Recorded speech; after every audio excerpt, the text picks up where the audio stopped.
एक मियां बीवी दोनों एक ही महकमा में काम करते थे। बीवी पायलट और खामन कंट्रोल टावर का इंस्ट्रक्टर था। पायलट बीवी: हेलो कंट्रोल टावर, ये फ्लाइट नंबर 140 है, यहाँ कुछ प्रॉब्लम है। कंट्रोल टावर से उसका शोहर बोला, आपकी आवाज ठीक से नहीं आ रही है, क्या आप दोबारा अपना मसला बता सकती हैं? बीवी: कुछ नहीं, जाने दो, तुम्हें मेरी आवाज आती ही कब है? शोहर बोला, बराहे मेहरबानी अपनी प्रॉब्लम बताइए। बीवी: अब तो रहने ही दो। शोहर: प्लीज आप बताएं। बीवी: कुछ नहीं, मैं ठीक हूं, तुम रहने दो। शोहर: अरे बोलिए, क्या मसला है? बीवी: तुम्हें मेरे मसाइल से क्या मतलब? शोहर: बेवकूफ औरत, इस फ्लाइट में 300 मुसाफिर भी हैं, मसला बता।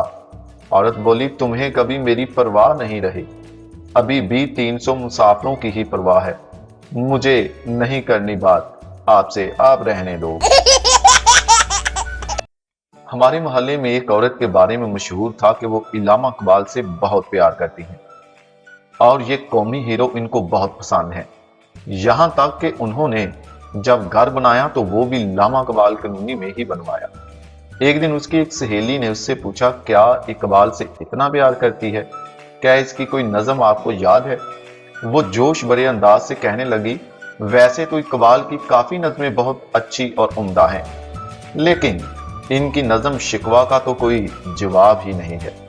औरत ने पूछा, अच्छा तो फिर शिकवा का कोई एक अपना पसंदीदा शेर ही सुना दो।